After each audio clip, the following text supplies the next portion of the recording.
There are promos so good they make you emotional, there are promos so bad they make you cringe.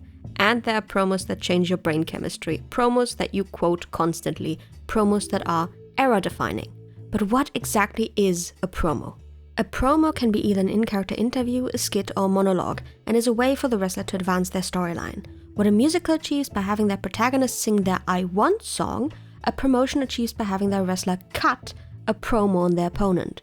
It serves to answer 3 questions. Who is this guy? Who is his opponent? And why are they fighting? Extra points if it also answers the question why exactly the fight must happen in a wrestling ring. A great example is Bray Wyatt. What does Bray Wyatt want? To spread his message. What's a great way to do that? By being on TV. Why is his track there alive? I don't know, man. Stop asking me. It's just YouTube videos. The word itself comes from the word promote, because these segments were and still are used to promote an upcoming show or fight later on in the card. You know, we're supposed to talk, not just to bring the people in the crowd, but also bring the people to the TV. You know what I mean? Or sell the pay-per-view or sell the TV. That's the point of talking. Yeah. Get yourself over, get your opponent over, get the company over, and then bring them in. Promos are just as important as the fight itself, and an important way for a wrestler to get the fans behind him. Because if the audience doesn't care, you might as well not wrestle at all. Though, there are always exceptions to this rule. The Black Swan, Cara Noir, for example, doesn't speak, and yet his feud with Ilya Dragunov is one of the best Progress Wrestling has ever produced. In this particular case, the commentary team was crucial to the storytelling, both narrating their moves and giving some background information on why they were fighting.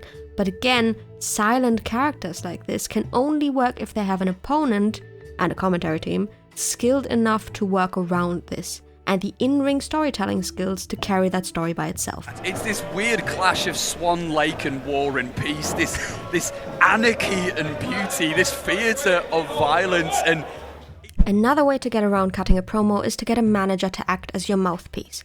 Paul Heyman, Don Callis, or William Regal are great examples, as they're able to carry out those duties not just when cutting a promotional segment, but also, especially in Don Callis and Regal's case, while they're on commentary.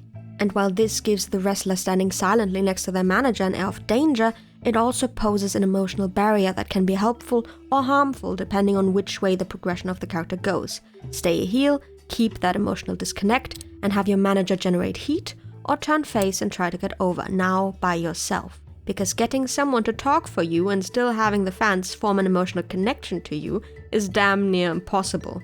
Excluding translators, of course. Now, I think it's no secret that I love promos, as my pocket promos probably prove. It's an art form in and of itself, and I'm glad incredible talkers are finally getting the recognition they so rightfully deserve. But what exactly makes a good promo? This is not acting! This is a war! Eddie Kingston is one of the best people on the mic, and no, that's not up for debate. He's able to cut a promo on damn near anything, as proven by his appearances on Being the Elite. It kills me inside that you are so tasty, so delicious, and so sugary, and just everything I want. But in this great sport of pro wrestling that paid me to be able to buy you, I have to look better in the ring so I can buy more cookies. And then when the time is right, it'll be me and you. But only when the time's right. Yeah, that's it. That's good. Yeah. You got really emotional there. Yeah, he did that on the fly, by the way.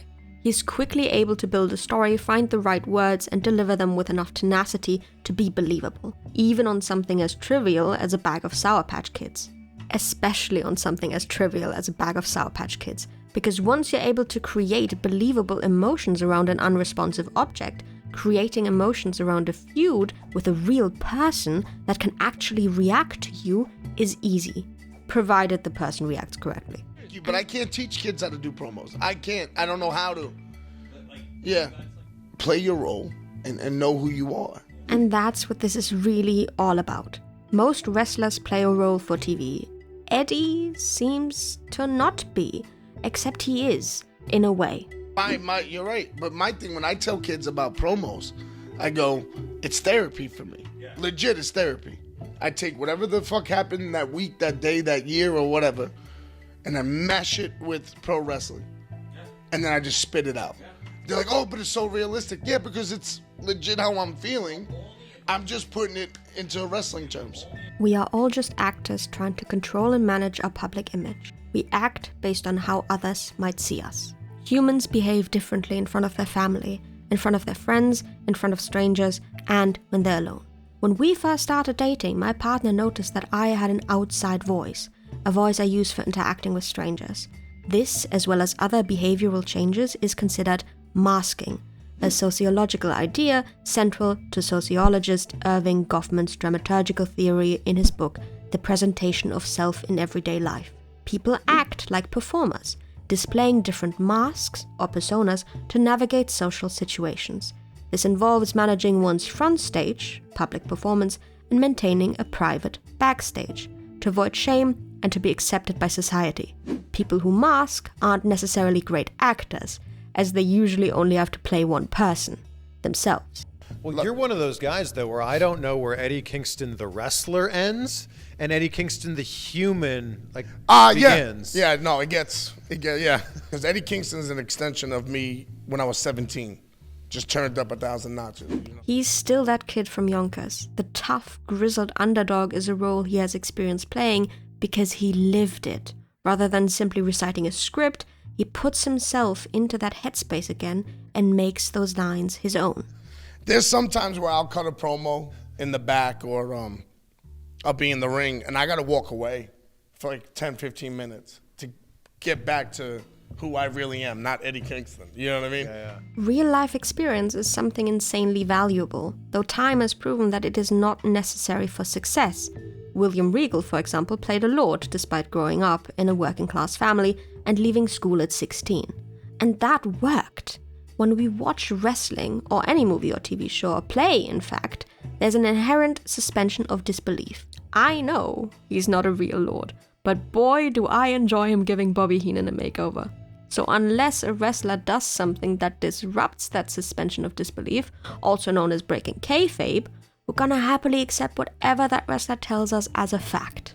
Now, accepting something for the storyline to make sense and recognizing a really good promo are two very different things. But what makes a good promo and what makes a great one?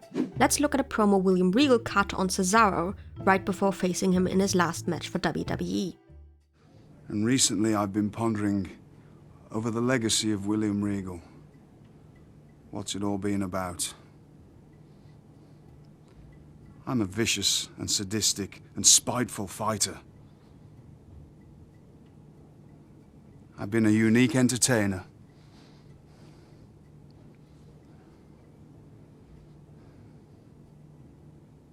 I never achieved the one thing that I coveted the most, and that was to become the world heavyweight champion.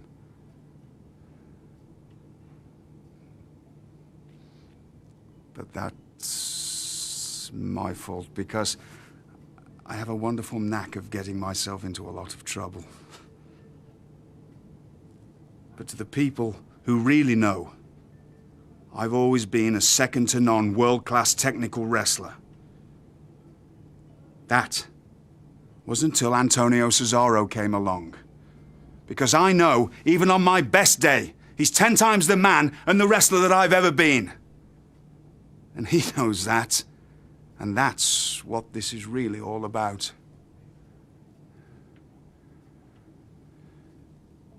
He has an intense desire to prove it. And I truly commend him for it. What does he achieve in this short segment? He sets the scene. He's an old seasoned vet stepping into the ring one last time, hoping to be granted a warrior's death by the ultimate competitor. He gets himself over, he gets his opponent over, and he with the audience's heartstrings. And listen, the match itself is pretty damn good if you know what to look for. I don't, I just like Regal. But without that setup, the audience would simply not be as invested in the match. Regal actually talked about this match in detail on his podcast with Matt Coon. I think I got every point across that needed to get across. I put over my opponent. I did something that you should never do. I mean, that's the only promo that I think I've ever done, and I'm sure there's other people can do them as well, but that you say that you're actually going to go in there and get them beaten. Right. But still have people actually care. Are you feeling that emotion? Because it totally seems like you are. Yes. And you can see the little wry smiles on my face at certain times. Like it's not play acting. No, it's not. You need that connection. And your eyes are an incredible part of that, of selling that. Human beings connect by the eyes. Both Eddie Kingston and Ilya Dragunov have this insane intensity. They start at 10 and then keep raising that bar to 11. Once they've zeroed in on a target, their focus does not move. It's the same with Regal. MJF, on the other hand, is not just focused on his opponent, he's focused on the audience as well, either to include them or to gauge their reaction. You've got to have that connection. So it starts in your brain and it goes into your heart and then it comes out. I always point to the eyes, but it comes out on your face or through your eyes. Your eyes, to me, are the most important thing. The believability of a promo can be broken down into 3 fundamental components: an emotional connection, the right words, and proper eye contact. It is possible for only 2 of these to be true, and for the promo to still work as intended. The right emotions and words, but a lack of eye contact, can tell the audience that the wrestler is feeling insecure or ashamed. If the wrestler is using the correct words and maintains proper eye contact, but his delivery lacks emotion, that can tell us someone is dangerous and not to be messed with. If a wrestler is able to keep eye contact and express his emotions but struggles to find the right words, that's an indicator that someone is being especially vulnerable. One missing aspect does not diminish the promo. In fact, if used correctly, it can enhance it. But it is necessary to master all 3 before making the conscious choice to leave one out. So, why do Eddie's promos sound so good? Let's look at this promo from 2006, 4 years after his in-ring debut. There's a distinct lack of eye contact here, and though the words seem right, they're spoken with barely any emotion and no inflection whatsoever. But right when he starts to lose the listener, he finds that voice that we've come to know and love and respect. It's very subtle, and he stumbles over his words right after, but it's there. And Chikara. Sweeney. No more remorse. Come straight ahead right at you, like a raging bull. Let it begin, and let it end tonight. A year later, we get this promo from his stable's feud with the Colony. And what we see here is once again a lack of eye contact.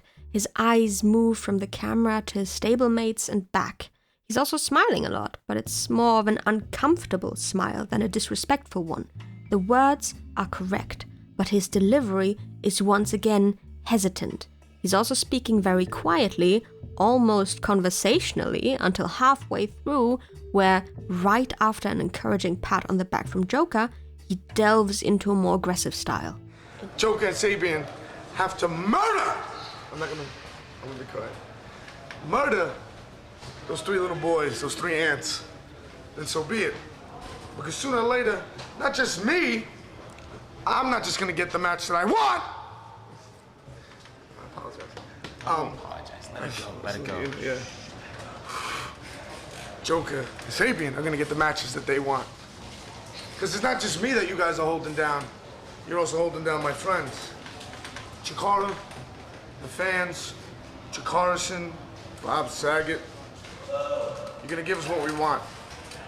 Or we're gonna keep hurting people. That's it. I'm calm.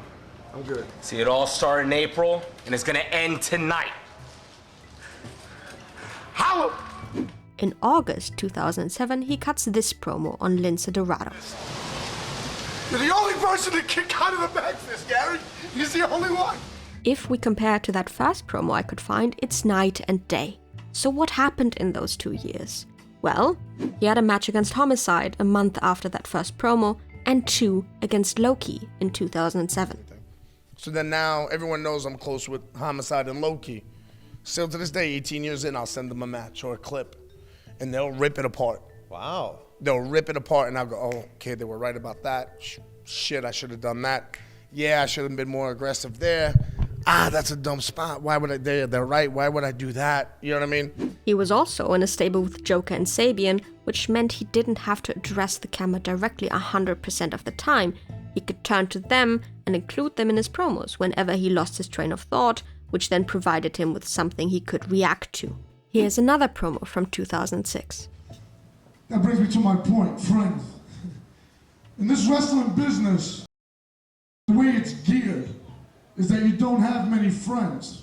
It's just the nature of the beast. It's the way it is. You have a lot of people who are your associates, who will, stab you in the back to get where they gotta go. With me, I don't trust a lot of people, really don't care for a lot of people, but there was one man who I traveled the roads with non-stop. That man was Larry Sweeney. And at Barnesville, he decided to jack me up a little bit. I had my guard down. That was my fault. And I don't blame him for that. Because in this great sport, sometimes you have to step on your own mother to get where you gotta get. He's much more comfortable in front of a crowd than he is cutting a promo by himself. There's some audience interaction, he's quick, he's funny, he's a natural on the mic. So how does he translate this charisma in front of a crowd into a solo promo? Easy. He is performing in front of someone. The person holding the camera. You're the only person to kick out of the back fist, Gary. He's the only one. Every once in a while, we'll see this today as well. He'll look to the crew behind the camera, address them by name, ask them something, push for a reaction, and then continue. What do you guys want me to say? Like, don't we have a thing on YouTube explaining it? Me and Claudio go all the way back to 2006, 7? Eddie Kingston's promos sound that good because he's reacting. He's engaging with his audience, which is either the actual audience at a wrestling show, the people in his stable, or the camera crew. Yeah, I'm getting paid for this, right? No? Yeah, whatever you want. Okay, Yeah. good. Now for some honorable mentions. The Pipe Bomb, CM Punk. The Pipe Bomb is probably one of the most memorable promos to ever grace the screen. It's referenced constantly, not because the promo is that good, but because of what happened after. In order for it to function properly, it would have needed to break kayfabe, which simply isn't done. It's an important part of wrestling history, but as far as promos go, Punk has done much better work before and after this promo. Austin 316, Steve Austin. This one is relatively short, which is why it's so incredible how much he manages to fit into this little segment. Austin is generating catchphrases at a speed formerly unknown to man. It has that intensity, the right words, and it doesn't overstay its welcome. That's a 10 out of 10. Hard times, Dusty Rhodes. All you gotta do is read this promo to get goosebumps. He taps into the struggling blue-collar demographic without being condescending, and he directly addresses the viewers at home. He makes you want to touch the screen. He makes you want to believe. But when Dusty Rhodes, like that promo everyone loves where he said put your hand against the screen and together we'll win the world championship, I was a kid and I was like, oh yeah? You know what I mean? All three promos incorporate our core components, however. An emotional connection, the right words, and proper eye contact. So, in conclusion, not every well-delivered promo is going to be era-defining, and no one is going to praise you for doing your ad read right, unless you're reinventing the wheel, which wrestlers rarely get to do, because making a TV show is an exact science. That's why you normally don't notice a good promo, but boy, is it obvious when a promo is bad. People like Tony Storm, Eddie Kingston, and Ric Flair are generational talents that are able to deliver incredible promos on a regular basis. And it takes years, if not decades, to feel comfortable enough in front of a camera to become that reliable. People's attention spans get shorter and shorter. Nowadays, promos aren't competing with other promos for people's attention, they're competing with everything else on a person's timeline. They're competing with 2 different screens, maybe even 3 if I'm playing Skyrim. My attention span is fine, thank you very much. So the question is, am I gonna sacrifice those 2 minutes to listen to someone talk about how he's gonna beat up another guy, or am I gonna watch someone sing a lullaby to a cat? The answer is yes, split screen. Once again, I'm undiagnosed, but my friends are pretty sure. Never ever look down on your audience. He said they are giving you, not just money's one thing, they are giving you their precious time. We only have so much time on this earth that they can be doing anything they want. They do not have to come and watch us. The point is, times are changing. In AEW and in smaller promotions, wrestlers have more freedoms when it comes to promos, which can be liberating, but it also means there's more pressure to perform. If a promo isn't a slam dunk, there's only one person to blame. Still, after wading through pages upon pages of promos Bryan Danielson did during his WWE run in 2013, I don't think I can remember a single line from any of them. What I can remember, though, is his altercation with The Miz on Talking Smack. What I can remember is him yelling at Moxley about the state of wrestling before forming the Blackpool Combat Club. Sometimes, less is more. And without a writer in between to stifle the emotional connection of the wrestler to his words and of the fans to the wrestler, those promos sound more natural. Yeah. You know what I mean? If people don't care about you, Yeah. or if they don't care what you're saying, they're not going to give a fuck what you do in the ring. It was a tournament I was doing in Chicago for AAW, and I just remember telling Ortiz, I go, watch for the side headlock, bro. And we're wrestling. Got the headlock, took him over side headlock, and the people, whoa! And I remember looking up at Ortiz because he was up in the balcony, and he's dying laughing, and I'm going. But you know what I mean? It's like, it wasn't just because it was a side headlock. It was because we got them to come along on that journey to get to that side headlock. Yeah. It wasn't like I just grabbed it and went, ha-ha. We worked to that. Yeah. And then we worked to the finish. So, let's finally answer the question. Why do Eddie Kingston's promos sound so good? It's not just eye contact, or sometimes the lack of it. It's not just the right words at the right time delivered with the right amount of emotion. It's the humanity of it all. He's not infallible. He's not better than you, and you know it. He fails. A lot. He's human. He's vulnerable.